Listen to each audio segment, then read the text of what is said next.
Losing a job? Yeah, it's incredibly stressful. But take a deep breath.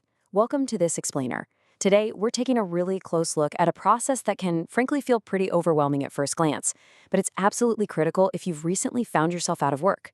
We're going to map out exactly how to navigate Missouri's weekly unemployment certification process. Losing your job suddenly is, without a doubt, one of the most anxiety-inducing experiences you can go through. Between trying to figure out your next career move and just, managing the day-to-day bills, the pressure really builds up fast. But hey, that is exactly why Missouri's unemployment benefits exist. Think of them as a vital financial bridge. They're literally designed to help you stay afloat while you secure your next great opportunity. But to keep that bridge perfectly stable, we really need to understand the rules of the road. Okay, let's dive into this. Here's our roadmap for today so we can make sense of the whole shebang. 1. Missouri UI basics. 2. Baseline eligibility. 3. Filing your weekly claim. 4. Common pitfalls to avoid. 5. Handling denials and delays. And 6. A recap and an important disclaimer. Section 1. Missouri UI basics. Let's talk about where this money actually comes from. There is a massive misconception out there about unemployment. The unemployment insurance program is actually funded entirely by employer taxes. That means absolutely zero deductions were ever taken from your own paycheck to pay for this. None.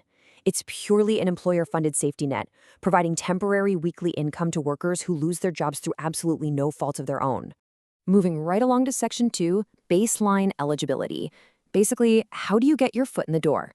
First off, you must be unemployed through no fault of your own. This generally means reasons totally beyond your control. So think a company layoff, a reduction in force, or maybe the whole factory closed down.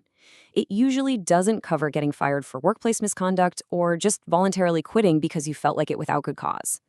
Second, you gotta be physically and mentally able to work and immediately available to accept a new job if one pops up. And third, you must be actively searching for suitable employment every single week, no exceptions.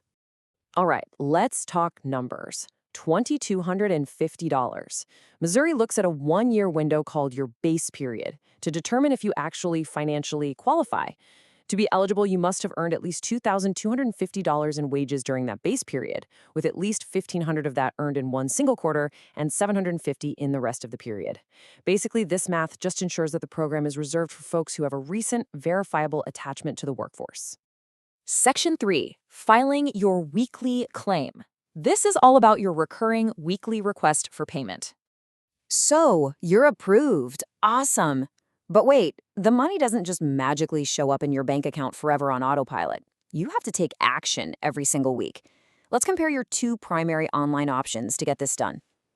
Now, back in the day, a lot of folks used an automated phone system, but as part of the state's IT modernization, that phone filing has been heavily restricted. So you're going to be online. Your main hub is the UInteract portal. It's up 24/7, requires a secure login, and gives you total access to your account history. But if you just need to file your weekly claim quickly and you don't want to bother logging in, you can actually use the virtual agent chatbot right there on the UInteract homepage. It's streamlined, it's mobile-friendly, and it's super quick. Okay, here is your weekly routine step by step. Remember, unemployment weeks run from Sunday to Saturday, so you log in starting on Sunday to claim benefits for the week that literally just ended. Step 1, access UInteract or that chatbot. Step 2, truthfully report any grossed wages you earned that week. Step 3, log the details of your job contacts and your work search activities. And step 4, and please do not skip this, always hit submit and save your confirmation screen. If you don't get a confirmation, your claim didn't go through. All right, Section 4, common pitfalls to avoid. Let's keep those payments from getting snagged. Okay, listen up because this is a massive trip up for so many folks. You have to know the strict difference between when you work and when you get paid. For example, let's say you pick up a part-time shift. You must report the gross wages. That means your earnings before taxes are taken out.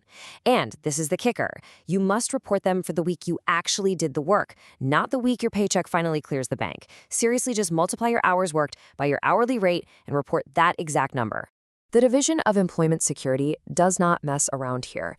They issue a very stark official warning about these weekly rules. If you fail to be available for work, or if you turn down a suitable job, or, and this happens all the time, forget to log your minimum required work search activities, which is typically 3 per week, by the way, you risk a total denial of benefits. Honestly, you need to treat finding a job like it is your full-time job. Well, let's talk about another hurdle that causes a ton of anxiety: the waiting week. Let's just demystify this bureaucratic term right now so you know exactly what's coming. The waiting week is the very first week of your claim that you are completely 100% eligible for benefits, but you won't actually receive a payment for it. Yes, you heard that right. And get this, you still have to log in and file your weekly request for payment for this unpaid week. So don't panic when a check doesn't immediately show up. You actually might get compensated for this week way later as the final payment on your regular claim. Section 5, handling denials and delays. Basically, what to do if your claim hits a roadblock.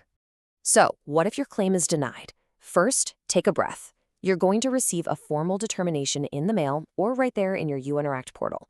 Now, the clock starts ticking the very second that decision is issued. You have exactly a 30-day window to file an appeal. To do this, you can submit an appeal form online via UInteract, you can fax it in, or send it by standard snail mail. And here is a huge pro tip. Continue to file your weekly requests for payment during the whole appeals process. Why? Because if you win your appeal, you are only going to get paid for the weeks you actively requested. I need to make this rule absolutely crystal clear. You cannot, I repeat, cannot file an appeal by phone or by email. The state does not legally recognize appeals submitted that way. No way, no how. It absolutely must be through the portal, via fax, or through physical mail. Now, if you just have a general question, or maybe you realized, oh no, I made a mistake on my weekly filing, you need to contact a regional claims center. You've got options all across the state, from Jefferson City to Springfield, plus a totally toll-free line if you're out of the local area. Representatives are standing by Monday through Friday, 8 a.m. to 5 p.m. to help you untangle literally any issue you might run into. Finally, Section 6, recap and important disclaimer. Let's bring it all home.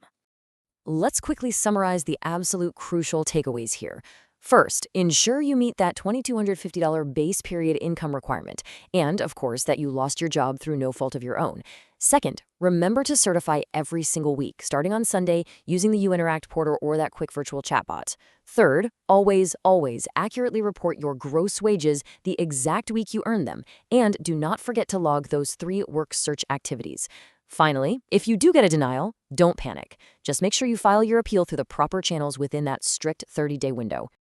Quick disclaimer before we wrap up. It's really important to note that while this explainer strives to be as accurate as possible based on the provided source material, unemployment regulations and state processes can and do change.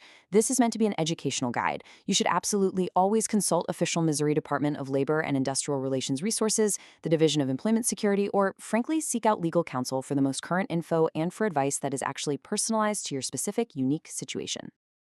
Getting through the whole unemployment process takes a serious amount of patience. But hey, by understanding the rules, you are putting yourself in the absolute best position possible. Now, I really want to hear from you. What has been your biggest hurdle with the UI certification process? Share your experiences and drop your questions below. Let's build a real community of support here. Thanks so much for hanging out with me on this explainer, and keep learning.